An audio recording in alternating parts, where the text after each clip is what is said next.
Hi, we're Marian and Upahar. We're lifelong friends, ex skincare founders, now deep in our wellness era, testing, trying, and exploring it all.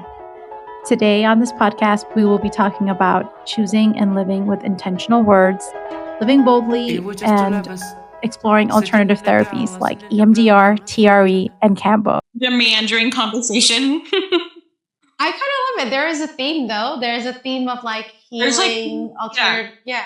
We talked about quite a few stuff. Yeah, no, I really like some like really buzzy alternative therapies that naturally happen because obviously it's you are talking and it's us. I was just thinking about like picking the word for the year, and I'm like, I love that so much now, and I love being reminded of it. But now I'm like, okay, if the word of the year is trust for me, I think it would be a good practice for me to like even like each month as well. If I had to pick a word for 2025, I would say like maybe 2 words. It would be like forgiveness and I don't know, transforming. Like what's your words? Like, I guess if you recap it.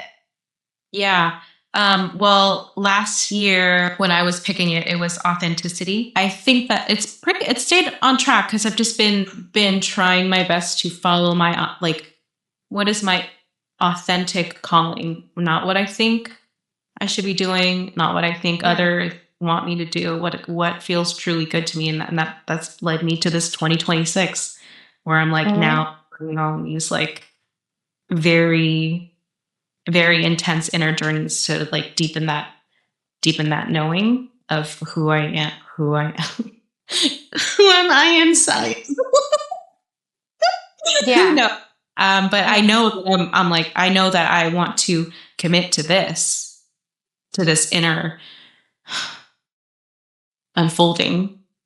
Yeah. I mean, I think like even that in itself is to be open. I think sometimes it's like we're shoved into these like decisions, right? Like getting laid off and things happening to us that we can't control. But I think like ultimately, like it's even more beautiful and powerful, like when you're choosing, right? And you're saying like, I don't know what the road ahead is, but but I also think like in a very like non-pressure way, it has allowed you to like arrive here, right? Of like, what is this new iteration version of me, And I think it can be very terrifying, but it's also like, I don't know. It's like a spiritual quest. I'm going on a quest. I was just thinking about like picking the word for the year, and I'm like, I love that so much now, and I love being reminded of it. But now I'm like, okay, if the word of the year is trust for me, I think it would be a good practice for me to like even like each month as well. We'll have another word. Overarching word is trust, but each month we'll have like a focus. Ooh. Oh my God, are we gonna do a healing club? Word of the month. Yeah. We could do the healing club. The healing, the art club is on the rise, but I like that idea. I like it. And then it could also be like something to focus on. Kind of like almost like a prompt. No, it's on my bathroom mirror or whatever I do to remind myself. But yeah, that feels like a fun game to play with myself. I like that because I mean, like it's like guardrails, not to have too much structure, but also remind you. Yeah, no, I don't know, like this is obviously like we're living a pretty non-traditional life in our late 30s. We're not prescribing to the like getting married and having kids or like, I mean, not that there's anything wrong with that, but it's definitely like a non-traditional path. And I find myself like before I was like, oh, my career, this, I don't know what I'm stepping into, but oh, well, who cares? Yeah. I think surrendering for sure, right? Yeah. Surrender goes hand in hand with trust for me. Mm-hmm. And I feel like, I think I've been so like, just like, oh my God, like I control things. I want this, I want that. And like the letting things happen to me part is like very intense right now. That I think maybe just being like, the answers will come to me. It's an interesting space to be, but Yeah. I mean, obviously there's so many wish lists and like all forms of abundance, you know, but my nervous system is like, well, obviously like it had to take me getting like an autoimmune disease, but like, you know, that in itself also is like, you can give yourself that if you're just constantly stressed. And I think women actually do end up having a lot of autoimmune issues because of that. So, yeah, like the surrender part is cool. I'm like, I don't know. The answers will come. It's the rush. Where are we racing off to? Yeah. And I think also like part of a lot of this is also, it's not so much a goal, but it's also like witnessing and not like being detached to what people will think, especially in like our society. Like, you know what I mean? Like, yeah, or completely letting go of what is expected of me. Expected, and like this whole podcast is an exercise in that. I'm just like, this is us being comfortable with showing who we are and what we think, and whether or not that's going to be broadcasted to like 5 people or 5 million. You know, it's making that declaration that I am. I'm going to show you who I am. Yeah. While being gentle with ourselves and unfolding like who we're becoming, right? Because like, it's this version of us. I mean, I think it's almost a privilege too, because like we have time. It is a privilege to even be in the space of like, let me figure it out, you know? Yeah, that is such a luxury. So that's... Yeah. I mean, obviously we're still finding ways to make money and pay bills and all, like you said, right? Like you can let life happen to you and just like, it's like a combination of surrendering, but also like intentionally choosing. Deciding. I don't want to be in this direction. What is the life that you want? And how do you like not let society dictate that with judgment? Yeah. Yeah. The judgment, we gotta let it all go. Yeah, we'll figure it out. I'm gonna trust that it's gonna come to us. Because it always, everything you need, it's always there. When maybe not when you want it, but when you need it, it will be there for you. So yeah. Well, and I think like even from, I think because you've been consistently doing yoga and like me, but like, right? Like the mind body connection, like releasing, like, have you cried during a yoga pose? I've not. That's happened to me. I've not had that. And I don't know what's wrong with my body. I don't know. I think maybe, I don't know. I cried during a lot of other things easily. I cry so easily, but I've never had the crying. I have had other feelings, other emotional releases, but not the crying. Yeah, like, I mean, one of the times for me was like, I was already going through a lot and I was like, it was just so easy for me to cry. But then the other part that was weird was that like, it just happened because I think like I was probably releasing some trauma stored in my body, you know, and it was so interesting. I'm like, oh my God, what's happening? But also cathartic because I'm like, oh, this is like a release. But I mean, that's why you were also really into tapping, right? Tapping is, you know, like I do my own little silly version of tapping, but like there's science to it, right? Like you're like releasing. Working through it, like moving your body in some way and like hitting a specific spot on your body and like I believe in all that. We're slowly building the handbook back to humanity, right? To the basic handbook that no one was given. We're slowly building it back. Let me tell you about this thing that I did one time. It's RE. Oh, Trauma something release. But I don't know if it's necessarily yoga. But you spend the first part of the class kind of fatiguing the muscles in a certain way, and you're building up to the end where you let the hips and pelvis like build up that fatigue to shake. So you're like, how do you do that? Let's push it up. No. I'm trying to like visualize this. Look this up. So like, yeah, you kind of, it's a gentle thing. It's not like a strenuous thing. you'll do things like maybe a wall sit, or maybe just like a like you just like stand like, oh God, you can't even see, let me stand on my couch. Like you'll just like stand like this for a while. Oh my God. It's kind of just to activate that area. But then towards the end of class, you end up like this. Can you see? Yeah, you can see enough. Yeah. Whatever. You end up like this, and you like kind of slowly let your legs fall, and then because you have to hold them in that way, and because you work them in a specific order, like you just start to shake. The whole it's different from the shaking that happens when, I mean, maybe it's not that much different, but it felt different to me. You know, when you're like at that last like heavy ass rep.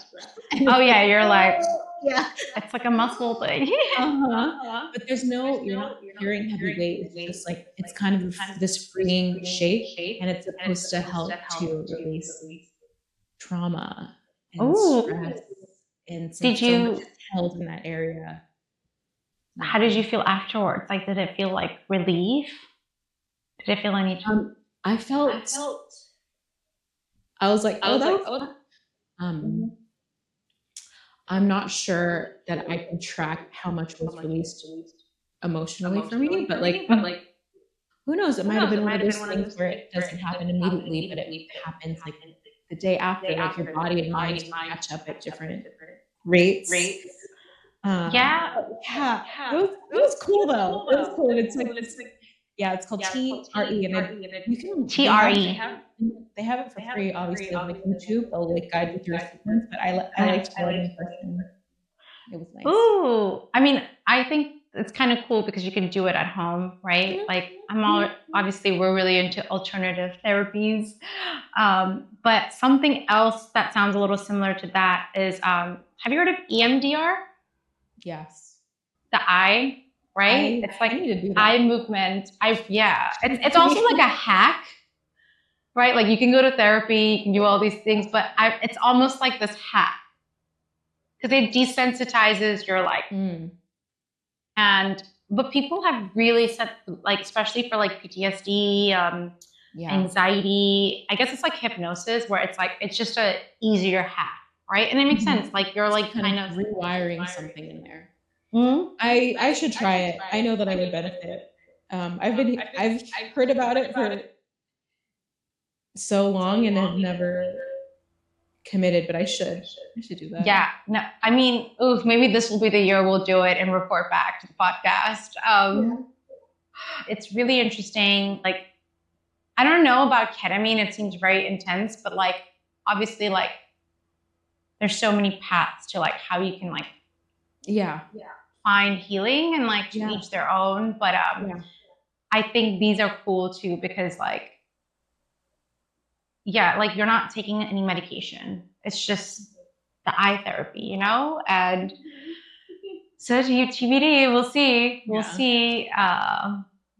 Besides EMDRs or something, like, is there anything that you really want to try? Anything like really wacky and crazy? Wacky? I don't know, maybe wacky is not the right word, but like, is there any weird modality or just maybe a unique modality that you want to try?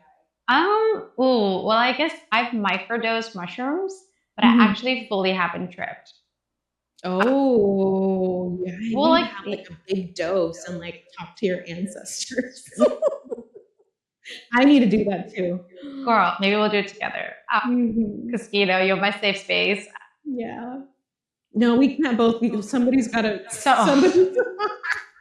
One of us needs to be here. Yeah. Well, we need a babysitter. Yeah.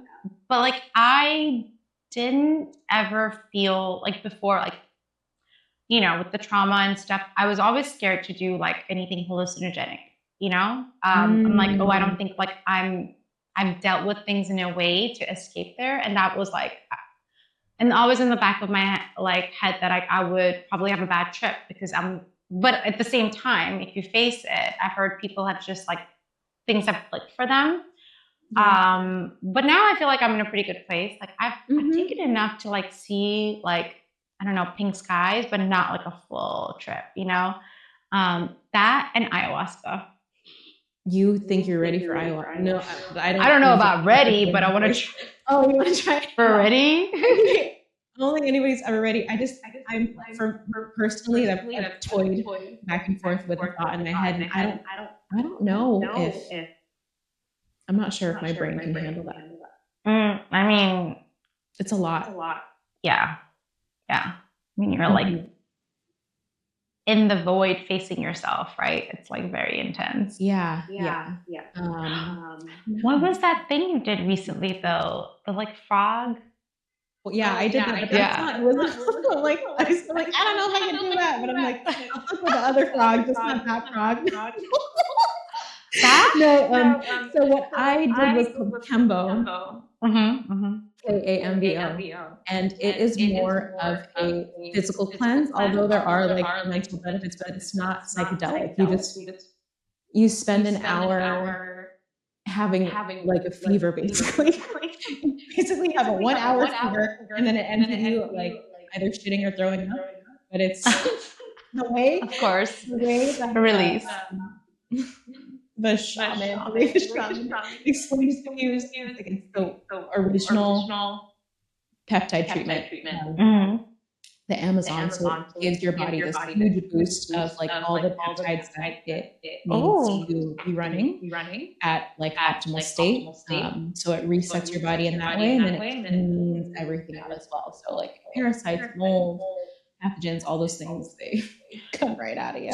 So the chemical is being released by the frog? The frog poison is collected by like basically like opposite on the frog is how the poison is taken out. Is it humane? It's so humane. Like you have to sing to the frog, and it's like this cute, gentle thing. Like you sing to the frog and whatever other prayers, and I'm sure there's a beautiful ceremony involved. You sing to the frog and like get it all feeling nice and calm. And then only then are you able to extract the poison. I haven't looked into it that much more. That's what I asked her, and that's what she said. So I don't know. Maybe research that. So that's how you get it, right? Yeah. And then the way that she did it, I don't know how everybody does it, but she had it on this little wooden board, and it was all dry. It looked like white. I don't know, kind of like it looks like crystallized honey. So kind of like this milky white thing. And in order to get it in your body, you're burned like this little wooden stick. So she'll burn the stick, and she would make a little dot. Like, let me show. I don't know. Interesting. Yeah. Girl, you have a scar. You have a Kambo scar. I have Kambo scars. Let me see if I can show. Can you? Where is it? Oh, there they go. Oh, I have 10 gates. They're called gates. See those little dots there. Oh my God! So it stays in your body, like the scar? Yeah. So I have 10 on the side. I don't know how many I have on the side. I can't remember. But the little wooden stick gets burned onto your skin, and that creates the gate. And then she gets the frog poison, and she makes like she moistens it and makes like this tiny little poison pancake. She flips it, and then she pops it on the gate. And like sprinkles? No, it stays as this little disc. So it's like this little crystallized tiny disc, and then it stays on top of the gate that she made when she burned you. Oh, and so once that gate, and once that little poison pancake hits the gate, starts like. It's gonna be a great clip. Poison pancake. Your body like it feels. I'm trying to remember now. It felt very warm. It was like a cosmic hug. And it's chill, like this warmth kind of watches over you. But then as you go and you do more gates, it gets more intense. And then you're basically you're having like 70 years worth of flu in 1 hour. And that's what cleanses you out. The poison, I guess, is also what gets those peptides circulating in your system. For me, I got very swollen in my face. I don't know. My body's very swollen. So I got very swollen in my face. And my pores were wide open, like huge, wide open, like, and anything that needed to come out, like, I'm sure it was out. Cleanse. Yeah.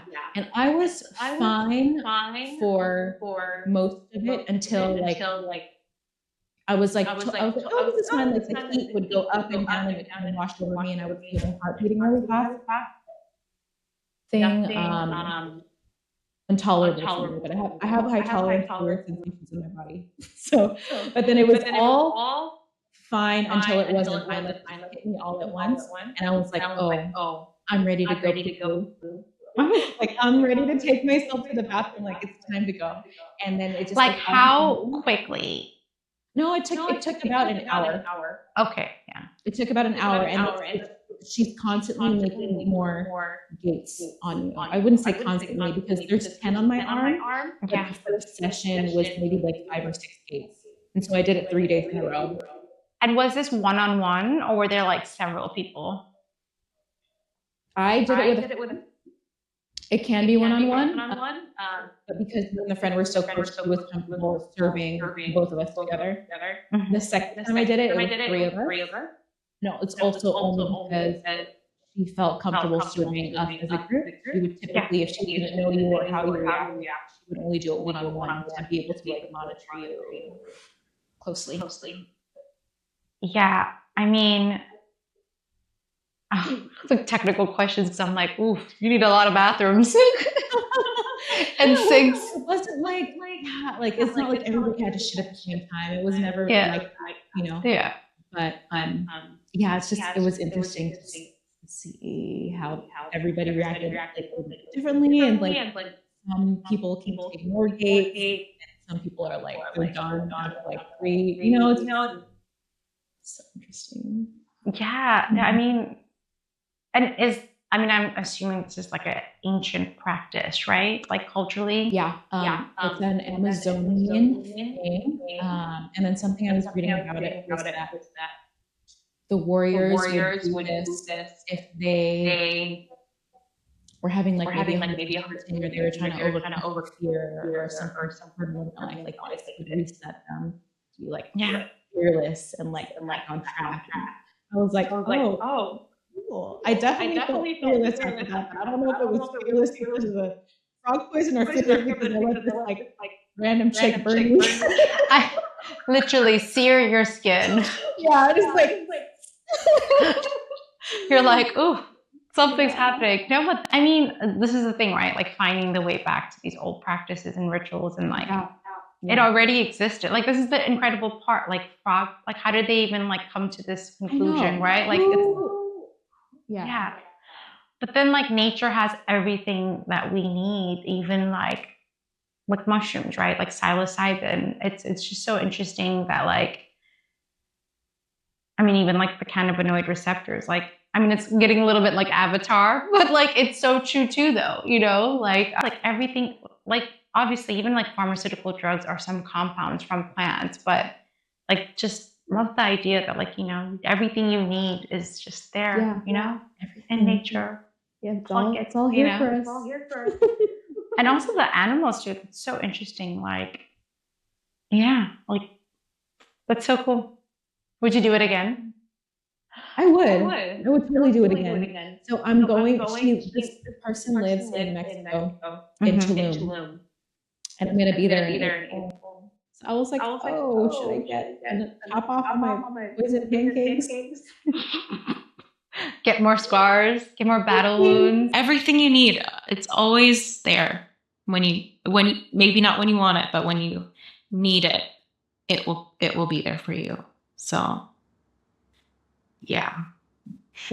I mean, stay tuned. I guess we could do a little bit about like follow us on YouTube, Instagram. Apple, follow if you want to see where this crazy train is going. I know, just 2 girlies trying to really lean into that soft life soft life era. Yeah, girl, very new to this. Well, I think this is the fun part too, is like, obviously, like we're in different stages. So you get to see kind of like the crazy little things that we do. PRE is obviously just one modality, but it's, that's somatic. Yeah. So I guess stay tuned on this journey of how we regulate our nervous system.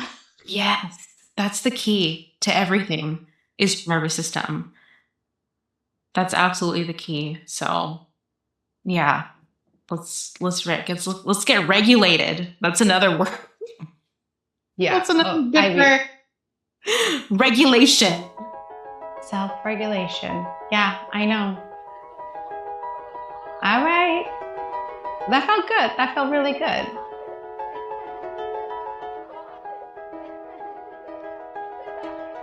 It was just 2 lovers.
That felt good. That felt really good.